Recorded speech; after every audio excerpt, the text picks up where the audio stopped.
What about a plan to overachieve on 2030 targets? Would you support that?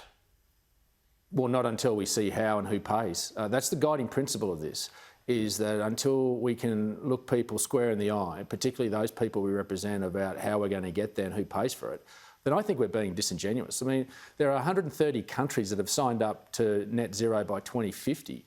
Only 14 of them have a detailed roadmap of how to get there. So that just sounds like a platitude to me by the rest of those countries that have signed up to it. But I is think it we possible? have to be fair income. Is it actually possible to overachieve on 2030? It's not very far away.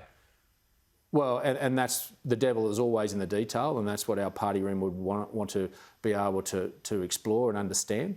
Obviously, it's a passionate topic within our party room, and rightfully so, because we have footed the bill for our country's social licence to operate on a global trading market, because our farmers have paid that bill and having their property rights taken away from them. So we want to explore the detail, but we think agriculture can be part of the solution, and so can the resources sector. So we shouldn't close our minds to the opportunities that lay ahead of us, but making sure that we square that ledger, that financial ledger, for those that have had to bear the burden of the costs to date. Some of your colleagues want Australia's prohibition on nuclear energy to be removed. What's your position on that? Do you support that? Is now the time?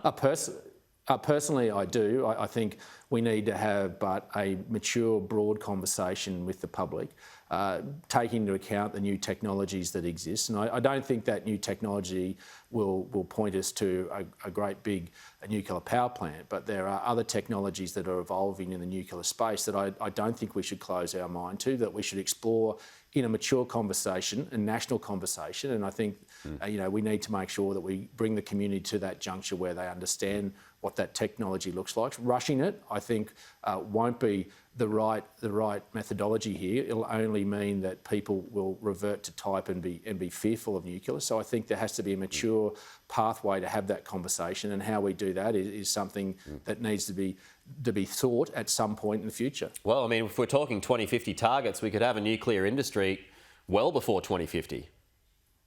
Well, in many respects, we're already seeing some of that research being taken place in North America around modular nuclear plants that are much smaller and safer in size. And I think we can obviously piggyback off some of that research. And I think that's where we need to bring the public with us so that they get comfort with it. And that's the mature way in which to lead our country, not bluntly force them into an arbitrary decision right here, right now. I think that would only end with a no. I think, as I say, people will revert to type and to the precautionary principle and simply say no. They have to get confidence, and we have to give them that confidence. And at this juncture, I don't think we could give them that confidence, but I think we shouldn't steer away from the fact of trying and putting in their mind what are the possibilities. Okay, yeah, just quickly, Minister, I just got to ask you about agriculture visas. Have you got an update on that at all? Are you making any progress?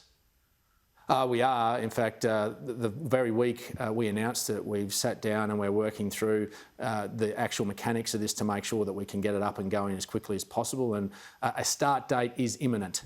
And we understand the pressures, but one of the constraints that will continue to be there is if premiers and chief health officers don't allow these workers to come in. They wanted, through National Cabinet, to own the quarantining of these people that come in, and there are still 25,000 Pacific men and women ready to come in, but we need the states to work with us. So this is a shared partnership. We will stamp the visas once they give the health tick, but we will accelerate the ag visa to make sure that we can complement and supplement the Pacific workers that we are trying to bring in as well very, very soon. Okay, hopefully by Christmas.